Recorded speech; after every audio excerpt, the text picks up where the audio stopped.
এখন আর ভালো কথার কোনো দাম নাই, এখন আর নীতি কথার কোনো দাম নাই, এখন আর উপদেশের কোনো দাম নাই, মোটিভেশনের কোনো দাম নাই। কারণ এগুলো এখন অ্যাভেলেবেল হয়ে গেছে, সব জায়গাতেই পাওয়া যায়, রাস্তাঘাটে, হাটে বাজারে, সব জায়গাতেই পাওয়া যায়।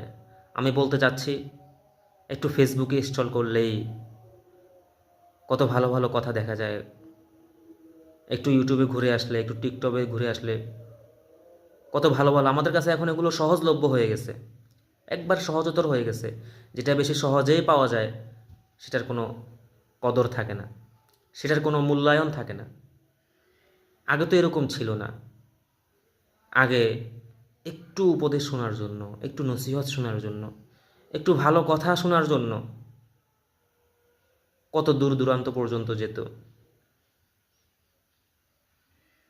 কত অপেক্ষায় থাকতো কখন একটু ভালো কথা শুনতে পারবে।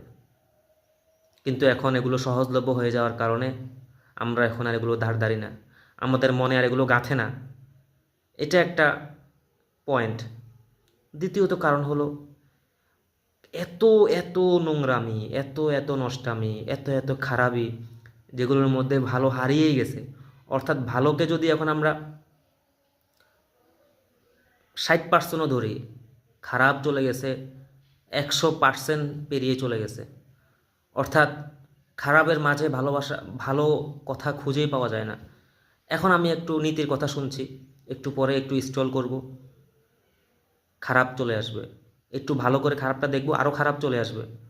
আমাদের এখন সোসাইটি এরকম এরকম হয়ে গেছে, আমাদের এখন অনলাইন ম্যানেজমেন্ট এরকম হয়ে গেছে। আর আমরা তো খারাপের দিকেই বেশি ঝুঁকি। ইন্নান নাফসালা আম্মারাতুম বিস্সু, আল্লাহ তাআলা বলছেন এই যে নফসটা, এটা খারাপের দিকেই বেশি যায়।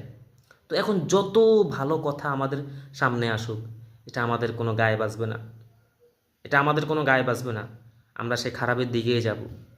আমি যদি আমার নিজেকে শুধরাতে না পারি, আমি যদি আমার নিজেকে সংশোধন করতে না পারি, হাজারো কথা আমার কানে আসবে, কিন্তু তা আমাকে ঠিক করতে পারবে না, যতক্ষণ না পর্যন্ত আমি আমার নিজেকে ঠিক করতে না চাইব, আমি আমার নিজেকে না বুঝবো।